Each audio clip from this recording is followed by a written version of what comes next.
DHCP or Dynamic Host Configuration Protocol. Now, every computer or devices on a network has to have an IP address for communication purpose. An IP address is an identifier for a computer or device on a network. And there are two ways that a computer can be assigned an IP address. It could be done by using static IP or a dynamic IP.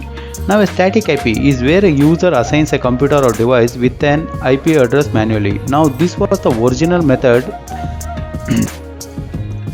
that was done in the beginning of the networking. So for each computers on a network, you had to open up the computer's network configuration page and manually type in an IP address. But in addition to an IP address, you also had to type subnet mask, default gateway and a DNS server, and at any time that you wanted to add another computer or device to the network, you have to do the same thing.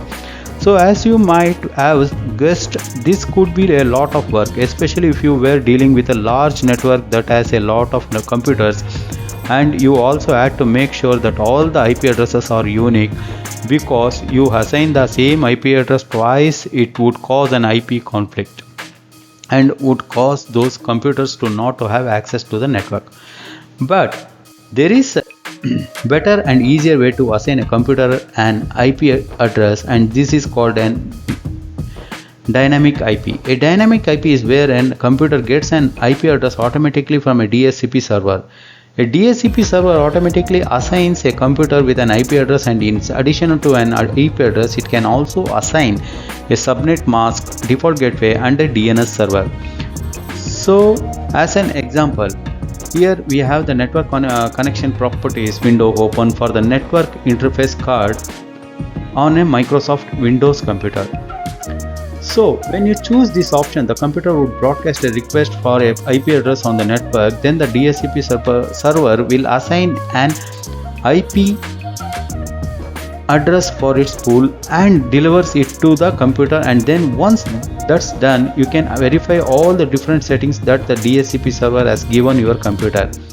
And you can do this by opening up a command prompt on a Windows computer and then type in ipconfig/all and then press enter. So you can tell dynamic IP address is the best choice because it is automatic and it makes manage a network a lot easier. Now, a DHCP server assigns IP address to computer on a network from its scope, and a scope is a range of IP address that a DHCP server can handle. So as an example here, we can see a scope of IP address on this server. Now when computers obtains an IP address from a DHCP server, the server assigns the IP address as a lease. So the computer doesn't actually own the IP address, it actually a lease, and a lease is the amount of time on IP address is assigned to a computer. Now if you want a computer or device on your network to have a specific IP address all the times, in other words, you never want that IP address to be changed, well, you can create a reservation in the DHCP server. A reservation ensures that a specific computer or device identified by its MAC address will always be given the same IP address when that computer or device requests an IP address from the DHCP server. They are typically given to specific devices or computers such as network printers, servers, routers, etc. because devices like this should be given the same IP address constantly. Now, one final thing to note about DHCP is that DHCP is a service that runs on a server.